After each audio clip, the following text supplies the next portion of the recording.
Nikki, you good? All right, thank you.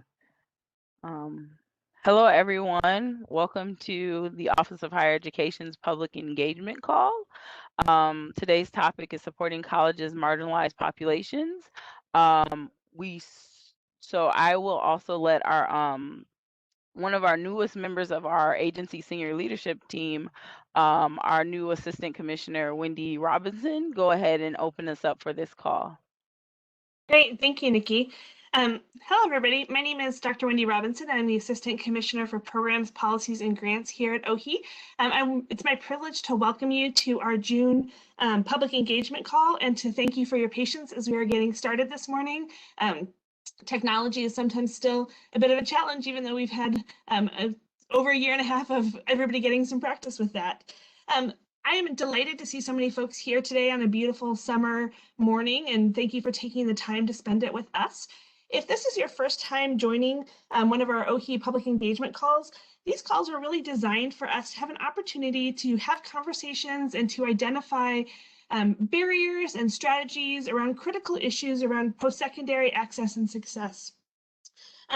We are really committed to ensuring, along with our college and university representatives, our community stakeholders, our community representatives, that all Minnesotans have the opportunity to access post-secondary education or training opportunities and have the support that they need to be successful.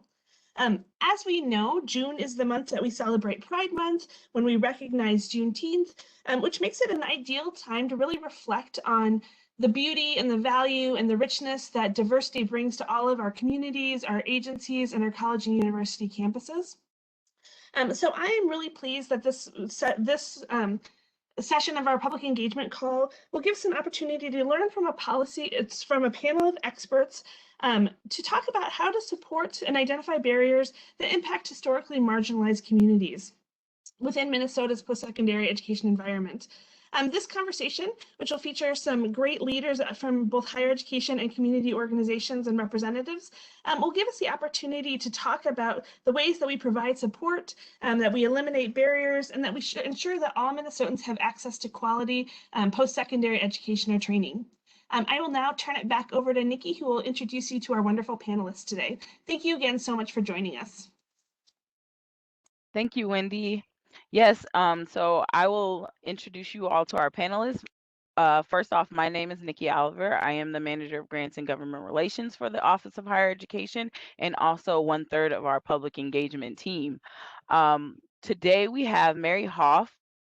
Mary Hoff is a parent advocate. Currently, she is part of a parent coalition in the Minnesota Inclusive Higher Education Consortium, striving to improve and expand post-secondary education options for Minnesota students with intellectual disability. We also have on the call today Elizabeth Fontaine. Elizabeth Fontaine is the College Readiness Academy manager and instructor for International Institute of Minnesota. That organization provides services and resources to empower new Americans, immigrants, and refugees in their pursuit of their goals. We also have on the call with us today Jessica Cameron, who is the Associate Director of Multicultural Gender and Sexuality at St. Olaf College. And we will also have joining us Wong Murphy, who is the Executive Director of Foster Advocates. Foster Advocates was founded in 2018 to address the lack of policy and advocacy organizations working to improve the foster care child welfare space in Minnesota's legislature, state level departments, and county child welfare agencies. Thank you, panelists, for all being here today. We like to have this be more of a roundtable discussion, so please feel free to jump in. And also respond to each other's comments, questions. We do have a chat feature here, so Marcio and myself will try to monitor that. Towards the end of the call, we'll try to field questions from attendees to you all. I ask that you state your name before you speak first, just in case we have members that have called in, and then we will go from there. Um, so we'll jump right in. The first question I have for you all today are, what are barriers for students you serve in accessing post-secondary education? And feel free, I'm not going to call on anyone, but if you don't speak, I will call on you.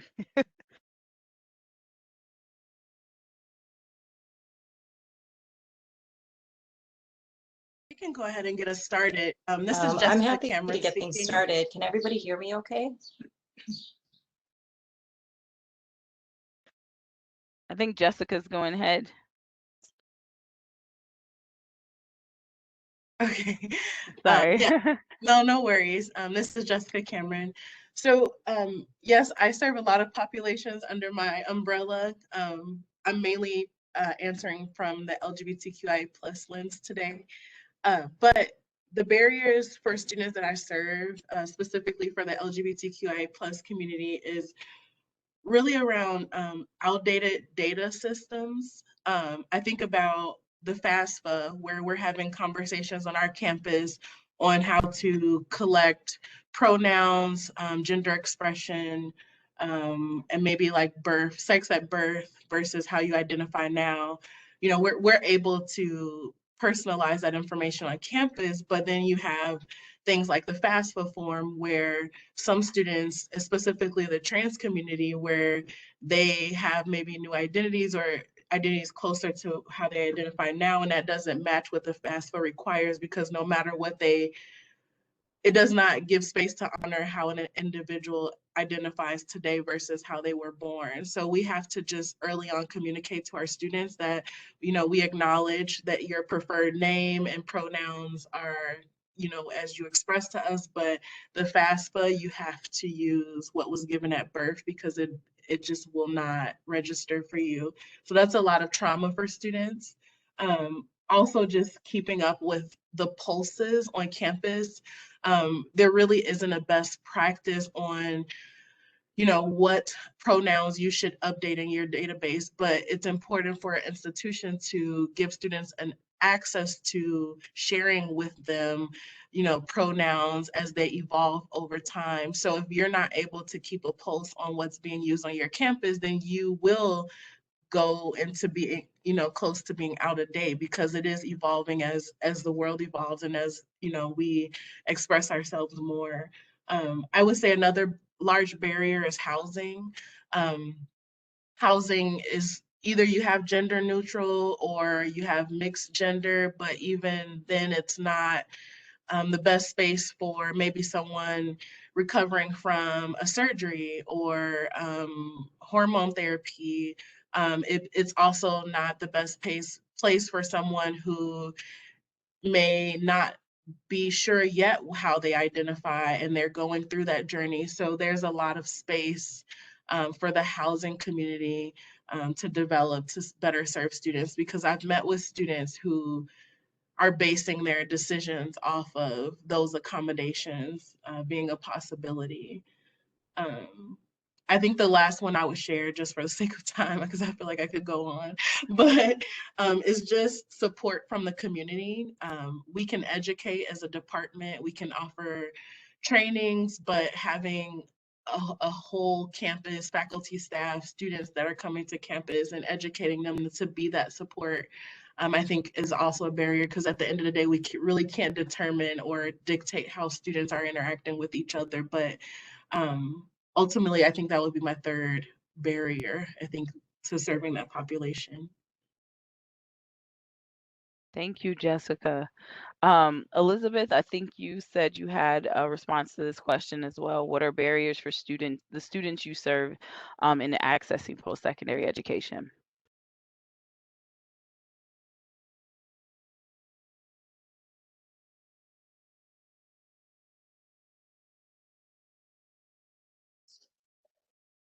Elizabeth, can you hear me okay? I do. I think I'm dealing with quite a lag here. So I hear me okay right now?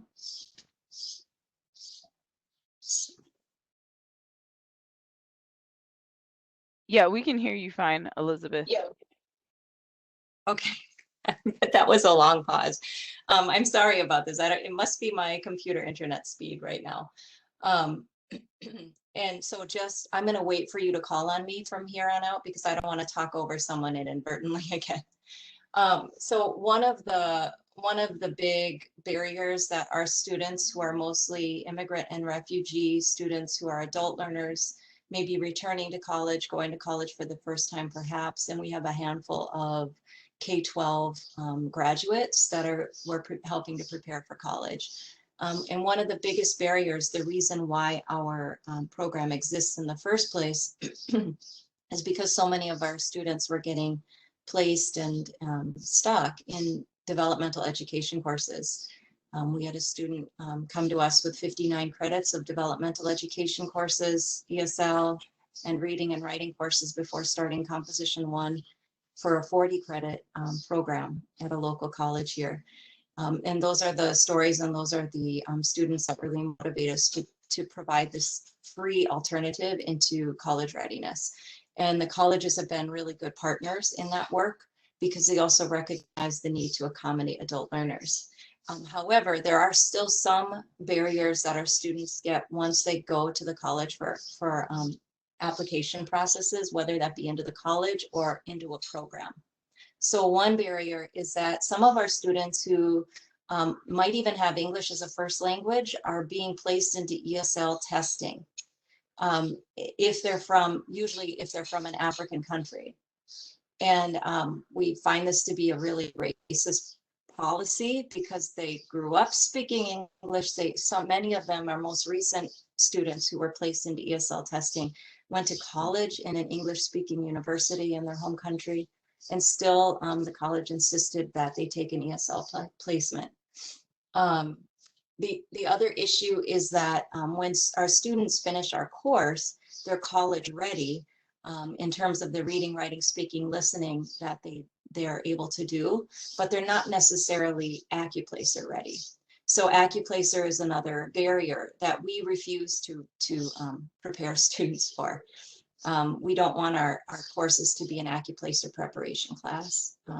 We want them to be a college preparation course. So that's another barrier, that even though our students do demonstrate all the competencies necessary to be successful in college, and our students generally get at least a 3.5 GPA once they get to college, they still are being asked to take these ESL placement or AccuPlacer tests. The other newer barrier that we're finding our students are getting is they're being asked, not by the college, but by the program, to provide a transcript, a full transcript of their high school diploma. And these are students that receive their high school diploma abroad. And it's a real struggle for most of them to get a full transcript. And even if they have the transcript, it's often not in English, so they would have to translate it. And these are students who already have taken college credit in the Min-State system, and a program within the Min-State system is asking them to provide this transcript. So it's not the college, it's the program. So that's another huge barrier because that's just paperwork. They've proven they're college ready, and they're being asked to provide this paperwork they're not able to produce. So then they were actually suggested to go back and get a GED, which obviously that's not a good route for them. So these are the big things that we're seeing right now in terms of barriers. Thank you, Elizabeth. Does any of our other panelists want to answer that question regarding the population you represent and serve? Yep. Oh, go ahead, Mary. Yeah, thank you, Nikki. So the work that I'm involved in is specifically for students with intellectual disabilities. And right now in Minnesota, the biggest barrier is just simply having access to college in general, i.e. there just aren't many options available. And to give you a sense of what that means, right now there are 3 colleges in Minnesota that have what's called a CTP status and offer enrollment to students with intellectual disabilities on their campus with capacity of approximately 90 students. And in Minnesota, there are approximately 2,000 students with that have an intellectual disability that are completing 12th grade every year. So that simply is the biggest issue, is there just not enough capacity for students that would like to attend college and happen to have an intellectual disability. The other two, I would say, or three, is awareness. There are still lots of students and families, as well as educators and administrators through K-12 that are not aware that college is an option. So they're not even necessarily considering it.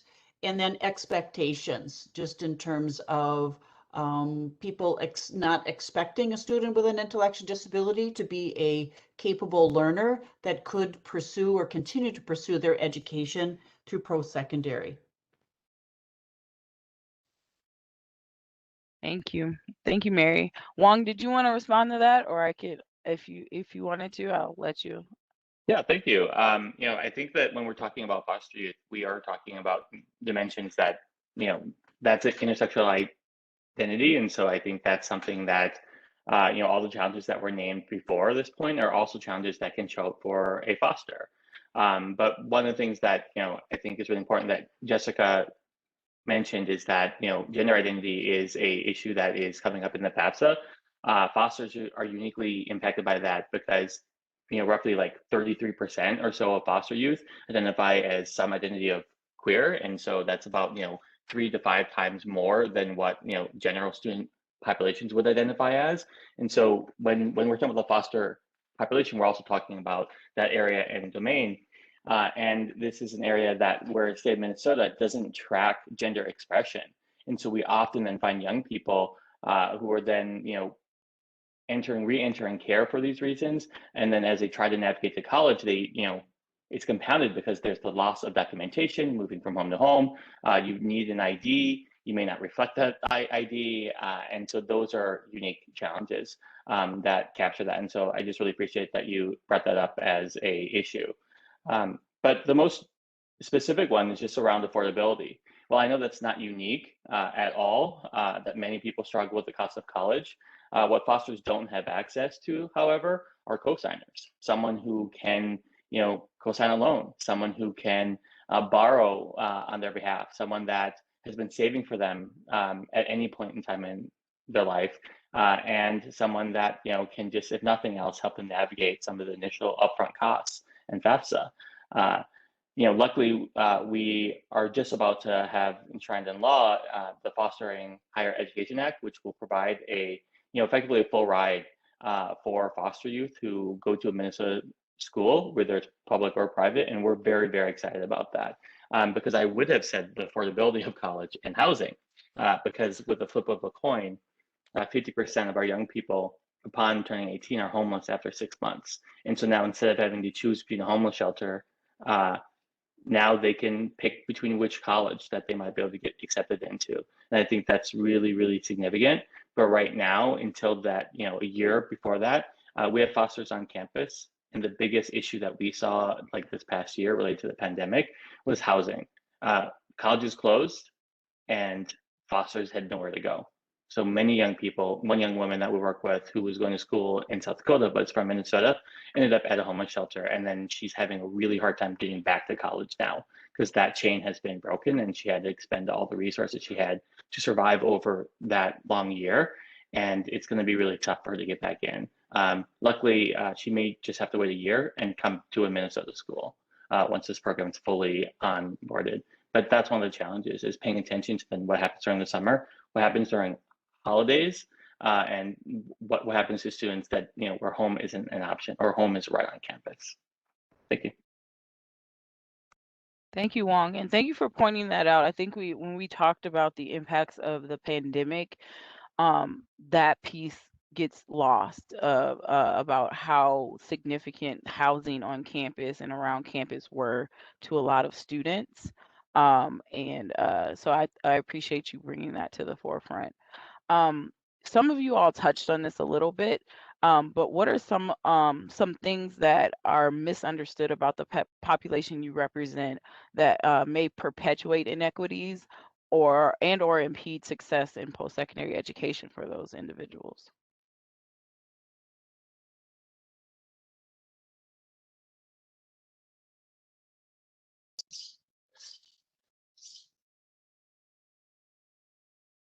Elizabeth, I think you're loading.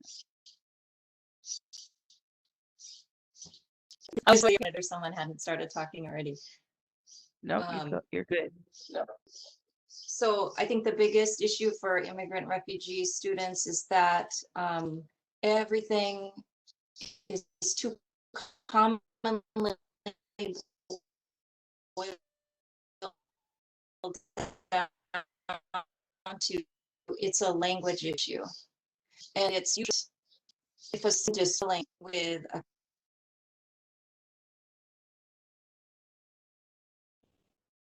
Elizabeth, I think we lost you. boiled Oh, down to oh,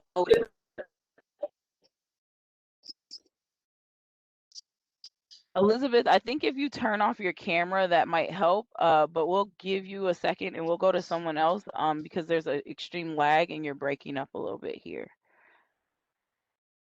Sure, I can jump in while she works on the technology part of it. As I mentioned earlier, I think one of the biggest misunderstandings or misconceptions is that an individual with an intellectual disability doesn't have ability or the capability to earn meaningful credentials and really contribute to their community and to an employer. And so I think the other is just simply the diversity of their interest and strengths. You know, not unlike any of us, they all have different interests and strengths and want to pursue careers and employment in those areas. And I think those are some of the misunderstandings or misconceptions of people with intellectual disabilities that create barriers for them.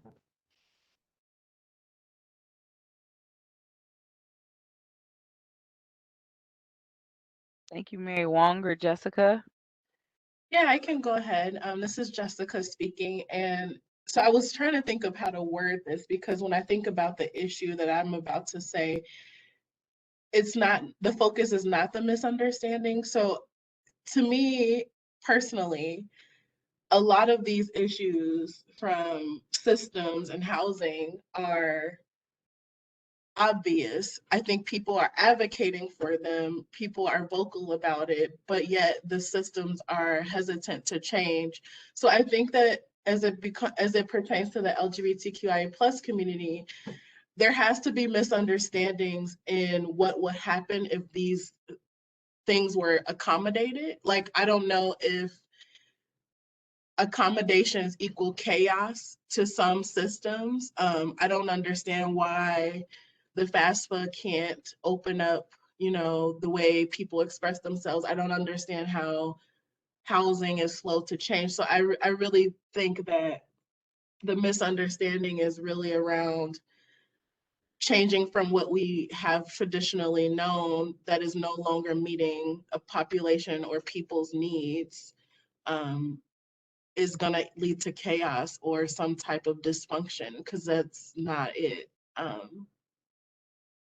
That's really all I have to say about that, because I think that we consistently advocate for what needs to change. It's not like it's an unknown, but it's a like convincing the benefit for the majority, maybe, or how it will impact the majority. So I think a lot of that misunderstanding lies in the consequences of the change or buy-in.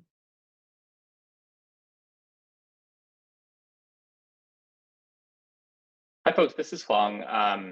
Yeah, I guess one of the biggest misconceptions that fosters face when going to school are just that I think the experience of being a foster care is just so far removed from most students that if a college isn't specifically serving fosters or thinking about them, they're not serving them at all. And one of these ways, you know, is in the application process before they even matriculate to campus, and then once they get there. And the biggest barrier is that there's a failure to acknowledge the experiences that fosters went through. You know, has a significant impact, but is nothing. It says nothing about their want or effort to go to college. You know, maybe I'm wrong here, but as like a teacher and someone who you know, worked in ed policy, when I see young people who have experienced challenges, and let's say someone has a 3.5 versus someone with a 4.0, someone who had maybe a harder starting point in their life, that 3.5 reflects greater effort and greater academic achievement than someone who has a higher grade point average. And that's something that we're hearing from fosters, is that let's say you entered care in 9th grade, you switch schools, your credits didn't transfer, you started halfway through the year with a new environment and you barely passed. Cumulative GPAs, colleges are not often asking questions in ways that help fosters pull out this better story. And of course, they don't have someone that can help them apply, and they don't even often realize that story is a huge asset for applying to colleges, something that more privileged students would love to have a story like that so they can make themselves sound unique in their college application process, which is something that I directly heard from students when I was attending school, that I was lucky that I had a really great story because it makes it easier to get into schools. And that's something that they coach people who, go to schools that college readiness is part of just the general effort. Fosters don't realize that, but then the harm comes additionally when they get on campus where their unique challenges are not being seen. Often these welcome gatherings, these parents taking them out to lunch, these are not things that fosters get to have, and only reinforces the sense of isolation once you get there. That often, as a first-gen American and first-gen college student and a foster, that's not unique always, but it is unique, is that a lot of people feel alone. While they're not the only person experiencing those things, I think that's something that colleges could do a significantly better job at identifying those young people and offering supports that directly address some of those challenges.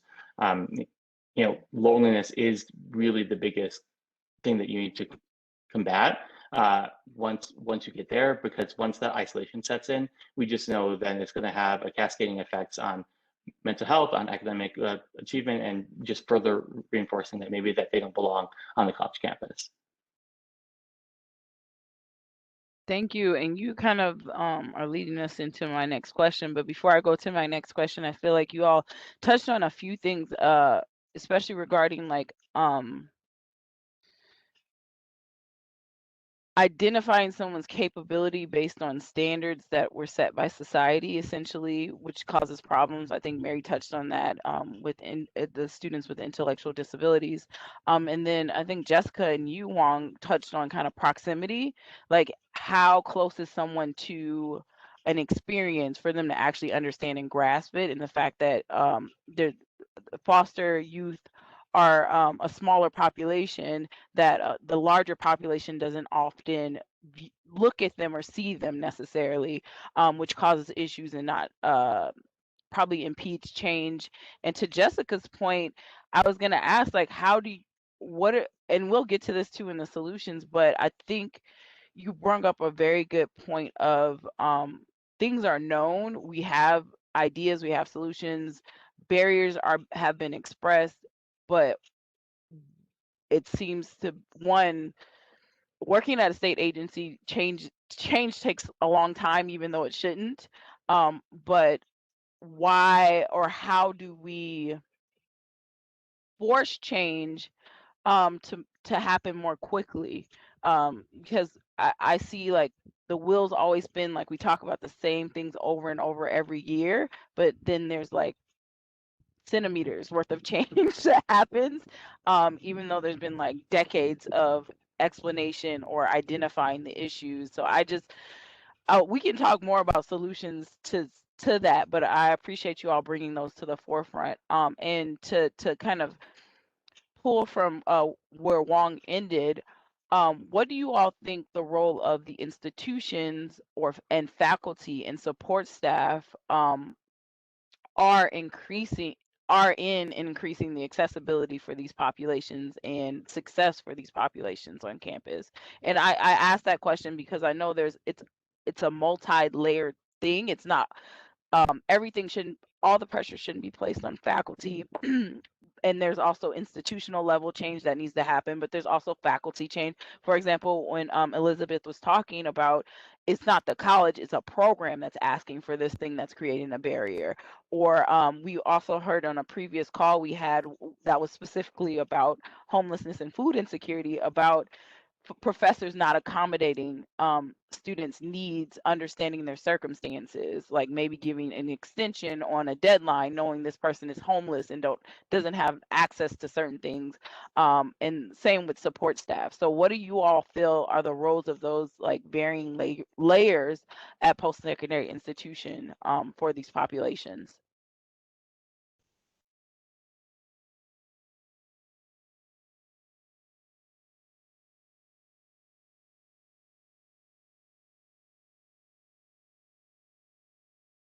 I, Go ahead. I can go ahead. Yeah, this is Jessica speaking. So in regards to the institution, faculty, support staff, and students, oh, not students this time. Okay, so just this, I'm sorry, the institution, the faculty, and support staff. I think that we are in partnership with students, the advocates, and the activists for change. I think that faculty have a lot of respect in what they need. They're experts of their fields. And if they're, echoing and supporting and embracing the changes that need to happen to embrace all of our populations, you will see change. A lot of our students are interacting with all of these people. And so these people are creating the barriers in their silos on campuses or before they get to campus.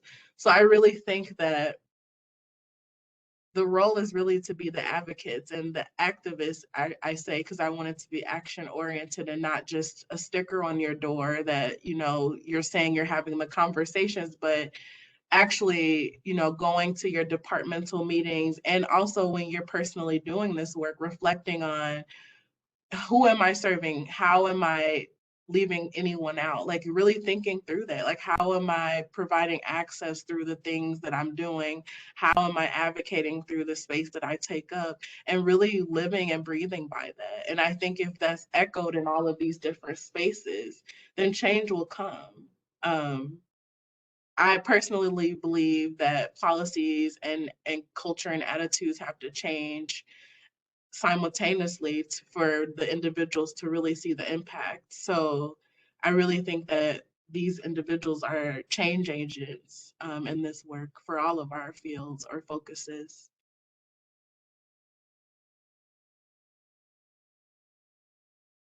You Wong or Mary? I think Elizabeth might have hopped off. I think she was having too much technical issues. Sure, I can jump in. We're in a bit of a unique situation when you talk about students with intellectual disabilities, because we're simply trying to open that door so that they can become part of the campus community. But really the biggest challenge is for the universities and colleges across the state to really widen the path to welcome and include a student with an intellectual disability to be on their campus. And, it's, while there's a lot of systems change that has to go about that on campuses, it's really, it's not creating a silo or a segregated sort of program, but it's actually just widening the path and asking the question of what does a matriculating student do in the case of housing or in the case of internships, et cetera, and widening that path to include students with intellectual disabilities. I think from an institutional standpoint, or even from a university system standpoint, if you think, look at, say, for example, the Minnesota state system, they have their Equity 2030, where they're talking about, trying to eliminate some of those inequities that exist for students with, different social economic backgrounds, I believe, and the ethnic and racial diversity. But it doesn't speak to disability. I mean, that is another issue in terms of where there are disparities in terms of opportunities for students to continue their post-secondary education. And we think that that needs to be embraced and then part of the institution. I think the other thing in terms of welcoming students with an intellectual disability on the campus, it's really important that it's not going to diminish what is happening on the campus or the rigor in terms of the academics. It actually enriches the campus community, as well as gives an opportunity for students with an intellectual disability to pursue a post-secondary education. And those are some of the roles. I think one other thing that I would just say that in terms of supports and accommodations, if universities and colleges are embracing universal design for learning and differentiation of instruction, that is part of how you widen that path, but it actually benefits all students, not just simply a student with an intellectual disability or some other disability, but all students, because there's such a diverse group of learners that are on any one particular campus. And Mary, I'd just like to add, and this is Jessica speaking, I'm actually really passionate about post-secondary access and neurodiversity, because I've done some research on how IEPs impact the student's trajectory through post-secondary education. And I've learned that a lot of the hard truth is that universities and colleges aren't resourced enough to help aid a student who doesn't, and many students don't learn the best in the models that higher education embraces, but they don't have the resources to aid those students. And it makes me sad to know that as a reality that it hasn't been prioritized as a funding source. Like, even if it comes to more mental neurodiversity over just like visual or physical. So I think funding needs to really be increased for really diversifying the way we're able to teach in post-secondary education, which, like you said, would benefit everybody. Yeah, and it's, my focus is on students with intellectual disabilities, but that's a narrow band. And there are, in terms of when you talk about disability services on campus, right, they serve a certain group of students, but there still is a pocket of students that are falling through the cracks and not receiving the supports, certainly capable learners, but as you're suggesting, those resources just don't go far enough for students with various other disabilities. And hopefully that needs to be addressed. Yeah, I'd like to piggyback on what you all have been saying. What I was saying earlier was that the main misunderstanding for adult learners, immigrant and refugee students, is it's always boiled down to being a language issue. And oftentimes it's not a language issue. It might be a life issue. It might be not understanding the system, how the system works, and it might be a pedagogy issue. I used to tell faculty members at the college that I used to teach at that make sure that reading your mind is not an objective of the course. Like, it doesn't lessen the rigor of your assignment if you tell the student exactly what you expect. And many of our adult learners really require that kind of explicit explanation of what is expected. If you expect a topic sentence in every body paragraph, for example, please just say that, because they'll know how to handle that, but they won't know that you expect it unless you state it.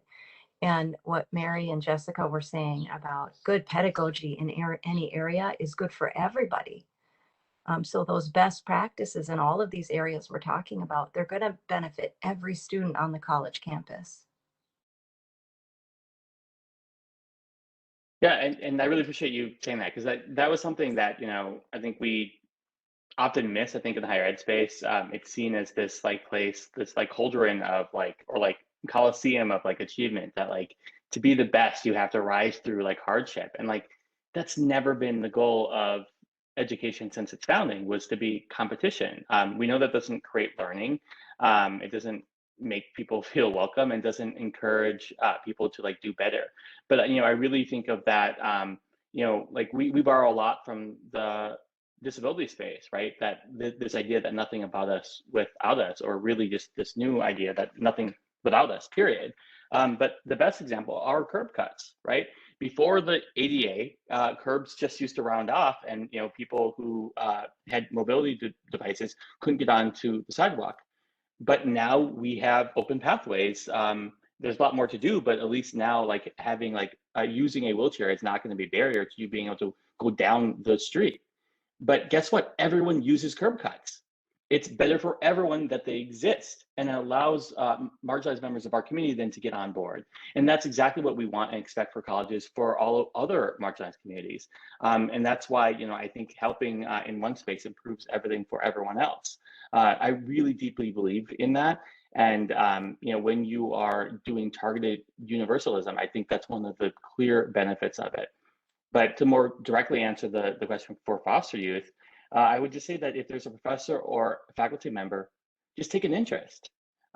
We know that the most significant factor in whether or not a foster makes it is whether or not they have a positive relationship with an adult that isn't paid to have that relationship, right? Social workers, as great as they are, cannot do that because they have a timestamp in which that ends, where they're not paid for care.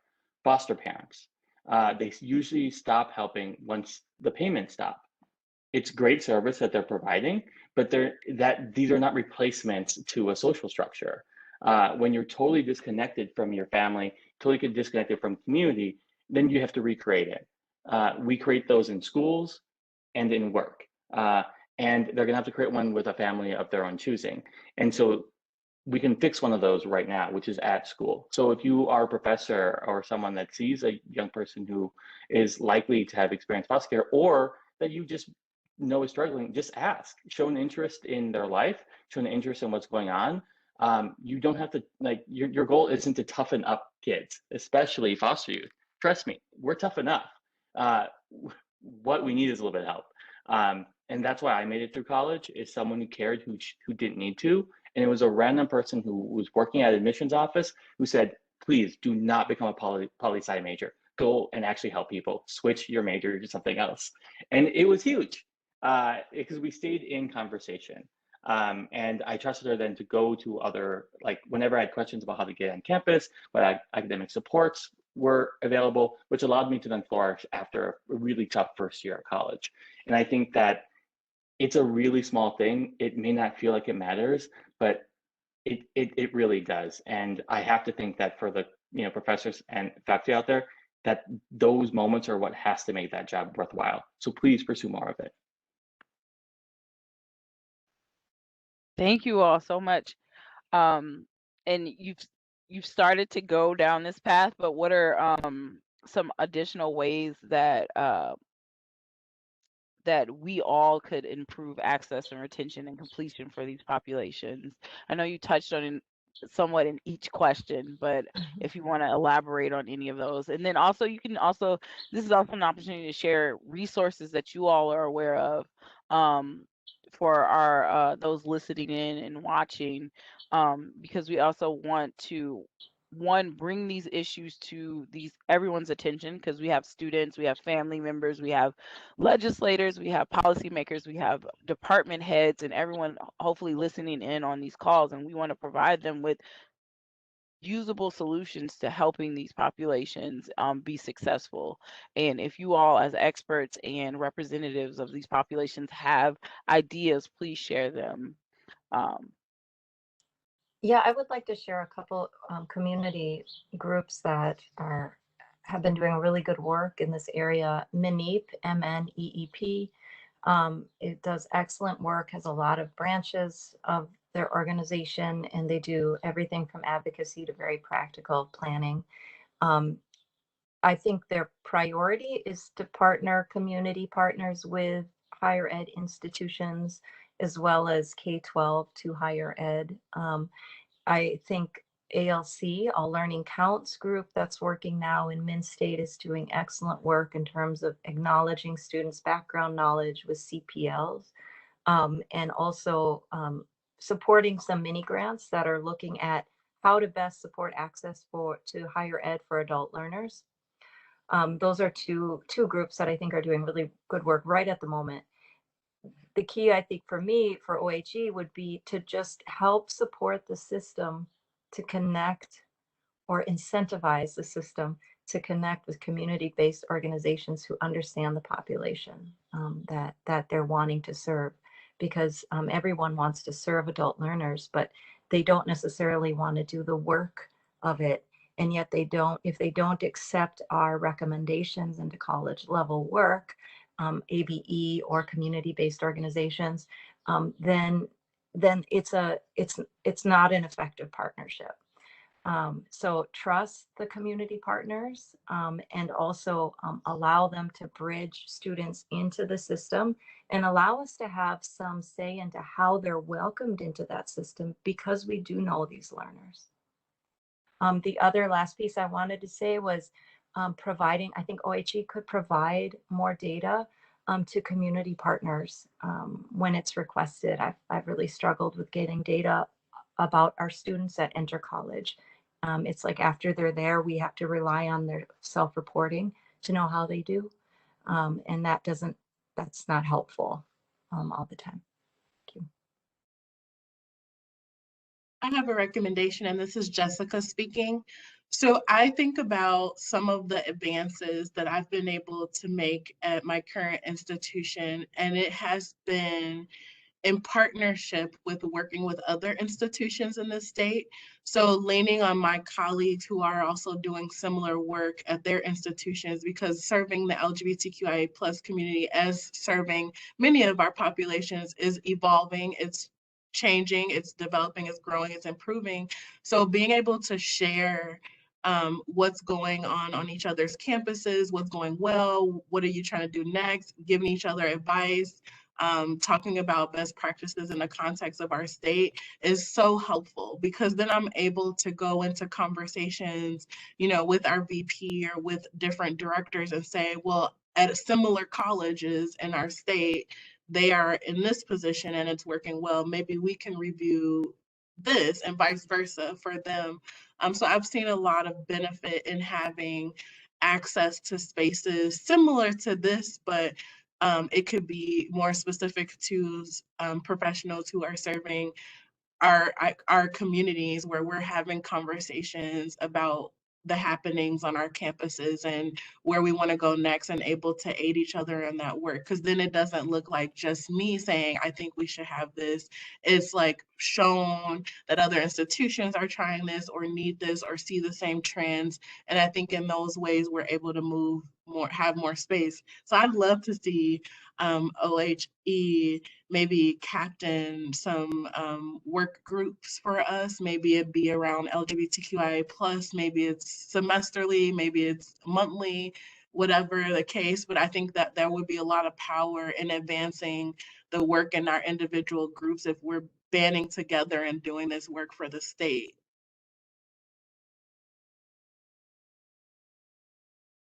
This Thank you. is Yeah, this, go ahead, Mary. This is Mary. Now I'll echo exactly what you're saying, Jessica.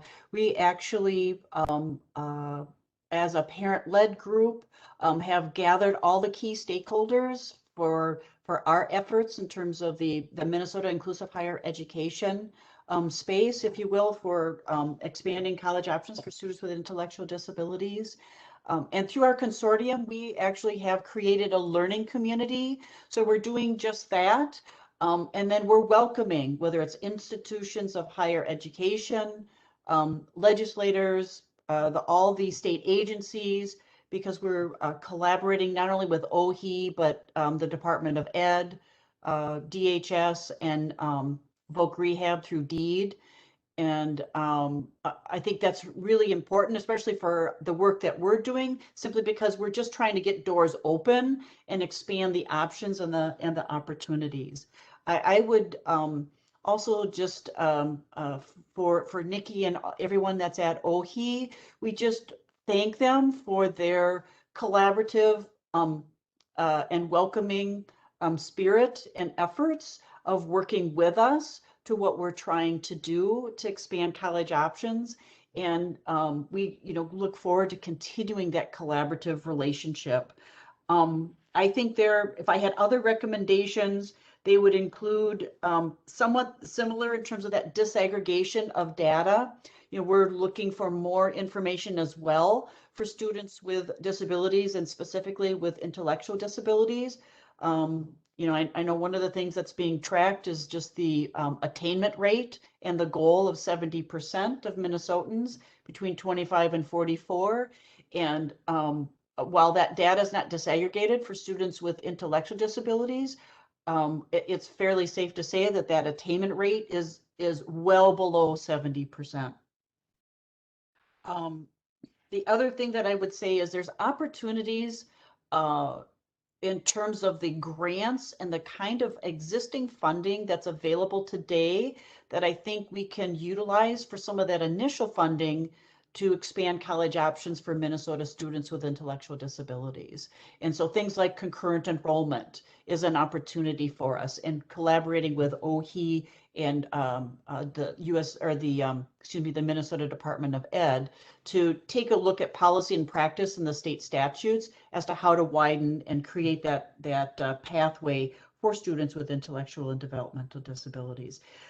When we talk about resources, the consortium that we've established over this last year is sort of creating a resource locally here in Minnesota for all the key stakeholders, but we're also partnering with a national organization called Think College.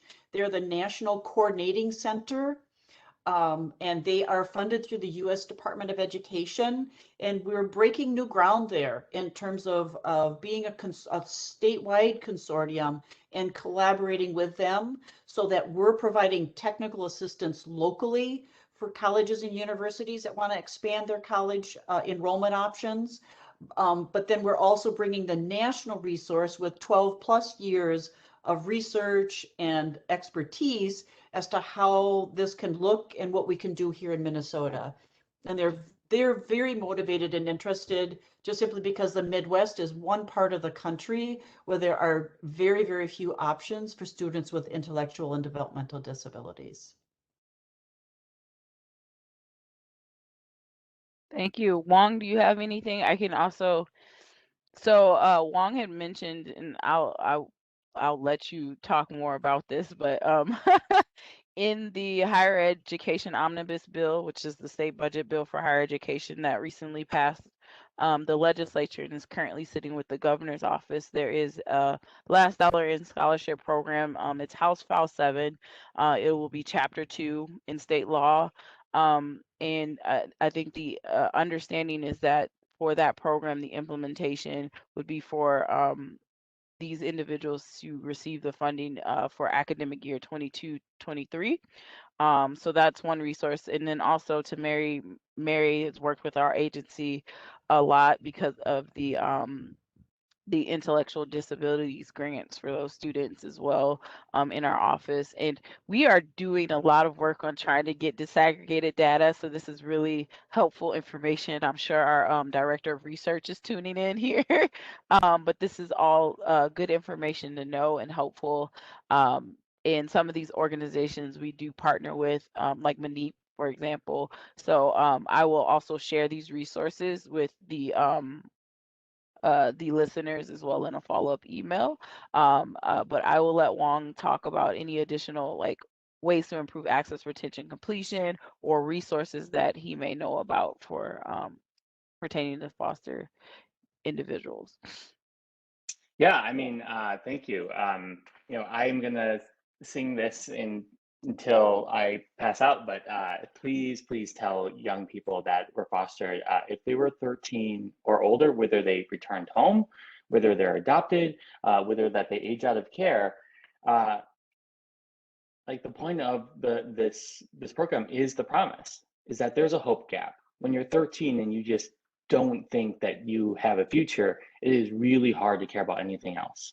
But when you know that you have this opportunity, the same thing that young people around you are talking about, that their parents are encouraging them to do, or just simply expected of them, that changes everything for you, to know that you will have a pathway forward. Please share it with everyone that you know. And if they happen to be in Ramsey County, tell them about us, because we have someone on staff whose whole job is to help them get to and through either their career goals or to college, knowing that that to and through college is not an option for everybody, but that it should be. And this law changes like everything for that young person, whether they get into McAllister, where they want to go to St. Paul College and be a welding tech person, whether they want to, go to the U of M. Those are all on the table for them.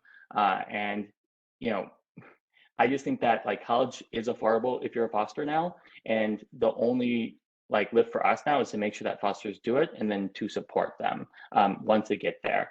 And so the best thing that we can do at this point is we have a year to make sure that this is implemented with fidelity, but we also have a year to tell and encourage young people that any ideas that you might have had that was factoring on the hardships of the financial aspects of college are now lifted. Please just tell everybody, even tell people who aren't in foster care, because then they might know somebody. But we have a unique opportunity here. We have the most comprehensive and progressive law in the country around supporting fosters. Let's make sure that this then becomes a model for the rest of the 49 other states and DC, when what they could do and should do for our children, because that's what they are. They're in the state's care. And we, as their acting parents, should provide for them everything that we would for our own children. And this is one small and significant step towards that.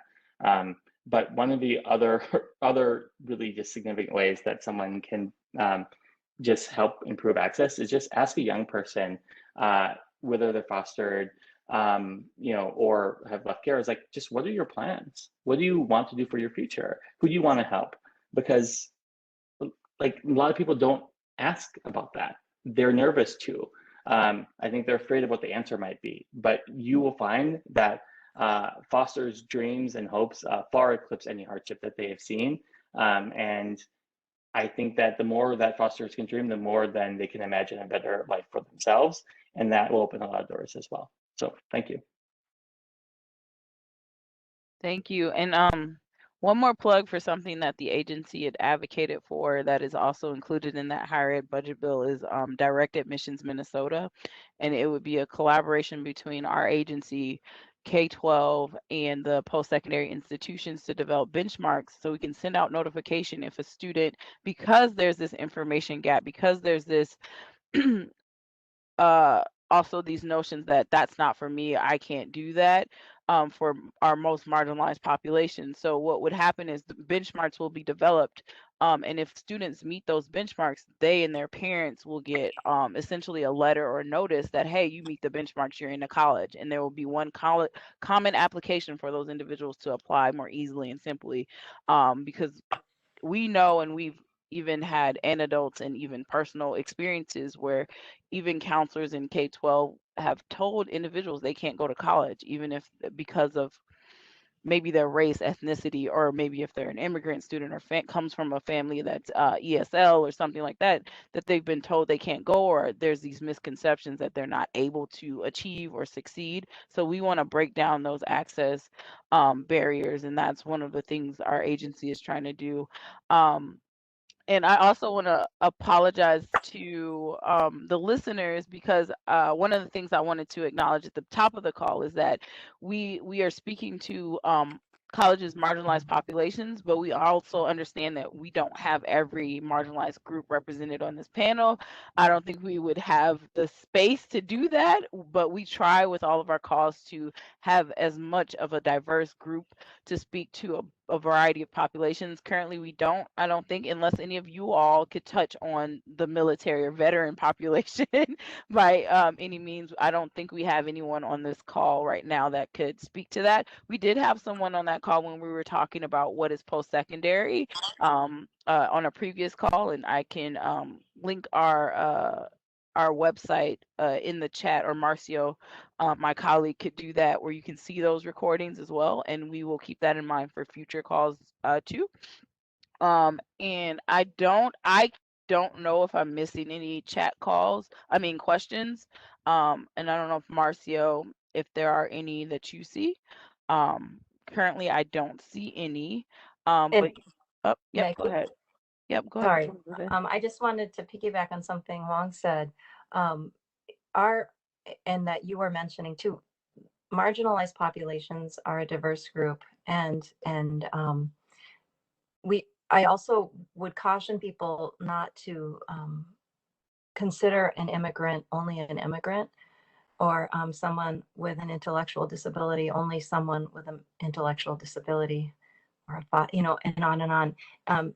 I'm sure most everyone on this call has watched the Adichie TED Talk, The Danger of a Single Story.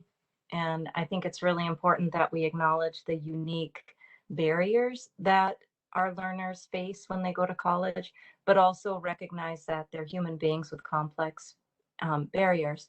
And so the last thing I wanted to say was that I think so many of our students require one-on-one care, at least initially when they're moving into college. And we strongly advocate a navigator position for that. And I'm not talking about a advisor or a counselor at the college that has maybe 1,500 students they're in charge of. I mean a navigator who's only in charge of 50 to 100 students, where they can give that student special care as they transition from ABE or wherever they're coming from into college, because their issues are not singular. For immigrant and refugees, it's definitely not usually a language issue, even though that's how they're categorized.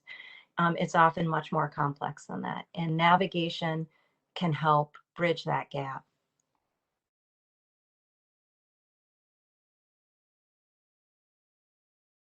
Thank you. Thank you. Mary, they have a question directly for you about what programs currently are approved to participate in the ID grants through our office, and what the name of the programs are. Sure. There are 3 here in Minnesota. The Bethel Build is the first one, and that is a 2-year college certificate. There is 2 1-year programs or certificates through Ridgewater and Central Lakes College.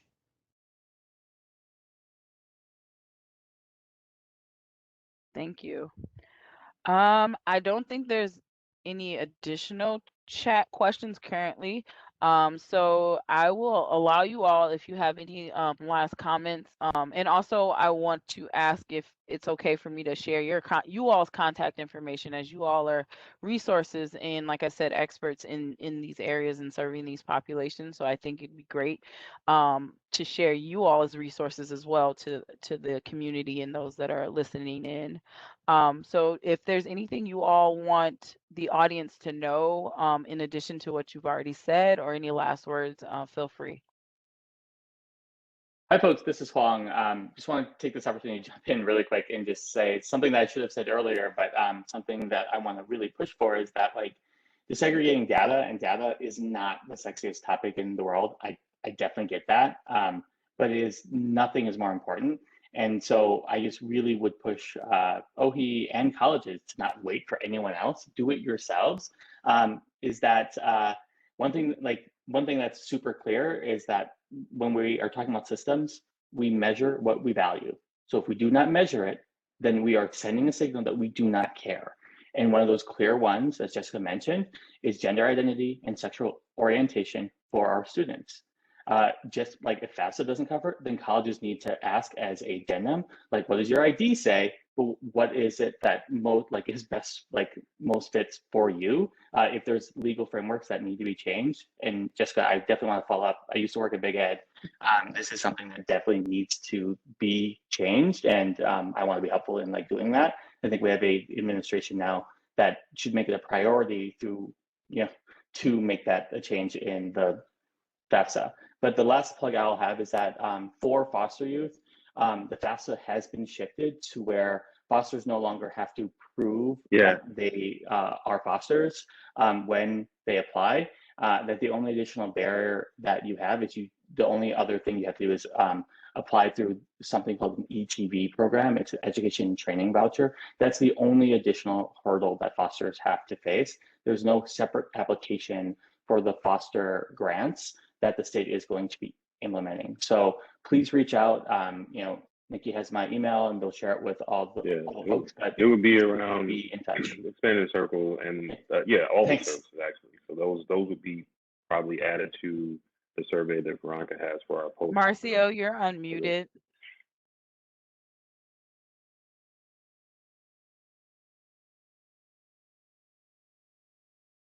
I was done. Sorry about that. I'm sorry. I apologize. Nikki, I was also going to tell you that there are some, I sent you some chat information via Teams. Okay. So some questions in your team chat. Okay. I'll let anyone else want to go look at the questions that we just got.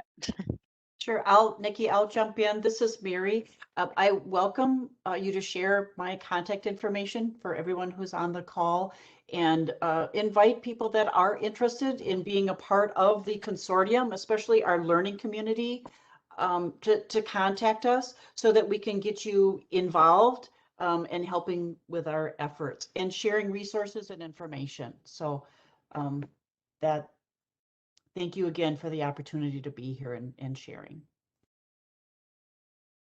Yes, I'd like to echo that, Mary, that I'm happy to if you share my contact information. And I think what's even more useful is getting anyone who's interested in contact with students who are aspiring to go to college and who are in college and maybe have additional insights in what I mentioned today. We collect anecdotal data from our students constantly, but hearing it directly from the students is the ideal. So please let me know, reach out to me if you have a need for a panel of students to come and speak to a group of faculty or administrators. We're always happy to do that as well, to arrange that. And students love sharing their stories. I just add, and this is Jessica speaking, that I love being a resource for students, staff, faculty, individuals as they're navigating how to be inclusive around the LGBTQIA plus community. I would also just add like some things to think through as you are doing programming or you're working on legislation, et cetera, is to really think about, am I being inclusive of everyone or not? And then also thinking through, how do I make this inclusive for everyone? So asking yourself those two questions. And then I also think about the idea that, sorry, I'm like in and out of my idea, but I really, really want to say it. Reminding yourself to ask the question, I'm sorry, I forgot my thought. If I remember it, I might come back because I really wanted to say it. Well, I will take this opportunity then to plug really quick that I would highly encourage that we and other folks have a panel with the communities represented themselves, like as a foster. I'm glad to speak on that experience. I can't speak for all fosters, but I would love for OHE and folks to find the resources to be able to make sure that we pay our young people. We have fosters that would have loved to be on this panel, but they will need to make a choice between a part-time job and showing up now. And in good conscience, I could never encourage a foster to serve on this panel when they need to make a buck. But if we compensate people for their expertise and their time, then they can be heard and they can be seen. And that's what we most want for our marginalized communities anyway. So I think it's a system that will keep pushing things forward if we can find ways to make that work. And let me know what I can do to help. If OHE needs more money, I'm willing to fight for it to make sure that we can make sure that we can have those processes. So thanks. Just good that that's all enough for you to get time. Perfect. Thank you. So I remember what I was going to say now, and this is Jessica speaking. I just wanted you all to also think about if there is a policy, program, procedure that ends up being populated by only one type of person, then there is an unjust system somewhere.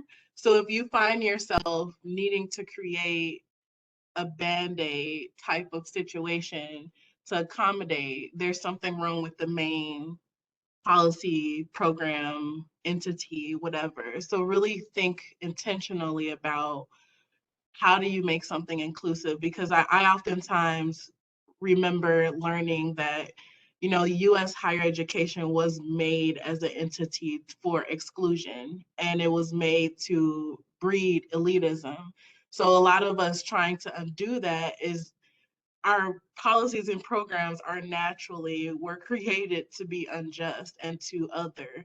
So a lot of the times we find ourselves creating these programs to fix the issue, but I just want us to not be afraid of re-envisioning what we're trying to fix, because we can't ignore why a lot of these things, being post-secondary education, was created in the first place. So when you start thinking that way, I think it really opens your eyes to a lot of the things that can be changed in the first place that will avoid us from all the band-aids that we have to do. Thank you all. And I actually did ask all the questions that were in the chat. And there was a comment that someone from the Minn State system said this was really helpful to hear about, and that they need to know more about these marginalized communities and how to identify and break down the barriers. And they just wanted to say thank you. And I also wanted to just say thank you to you all as well. And to Jessica's point, I'm gonna use an analogy a friend of mine used about he was talking more about education as a whole, but like education is a boat with a lot of leaky holes, and we constantly are patching the holes. Instead, what we need is a new boat. So to always keep that, I always try to keep that in mind when we're doing the work we're doing. And we appreciate you all, and we thank you all for being on this call and lending your expertise. And thank you, Wong, for your suggestion. For paying students, we also always try to have a student and representatives of the communities we're speaking to on the call. We couldn't have it this time, but we do thank you all for being here and appreciate you all for your suggestions, your comments, your insight. And with that, I will also, oh, I need to let you all know. So this call was a part of a series of calls we started with the public engagement calls. That was essentially a journey through post-secondary or higher education. And the last part of this series of calls will be June 21st, and it is after college graduation, what next, essentially. So what next after you've finished or have completed, what is supposed to happen after that point? What does your journey look like? And we'll try to reel in a lot of perspectives on that as well. So I just thank you all. More information to come. I think there's a survey that happens after people log off that is very helpful to us to know kind of ways to improve. And being that outside, quote unquote, is opening back up and people might start going back into person, we're also trying to get information and feedback, and we'll probably send an additional survey on how we could do this better. And this, like I said, is a one tool in a tool belt of public engagement. So I don't want folks to think like this is all OHE is doing as far as public engagement. This is just something that came out of being in COVID, and also opportunity for us to provide a platform for folks to share and give resources and shed light on issues within higher education so we can move the needle and move forward. So again, thank you. Thank you all for who attended, and we appreciate you. Have a good rest of the week.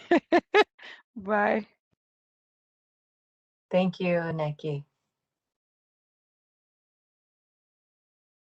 Hey, Nikki. Thanks, everyone. Thank you. Thank you. All right, Marcia, I'm Yeah. gonna Yeah. hop off and you can just close the call. Thank Okay, you. I'm gonna stop recording.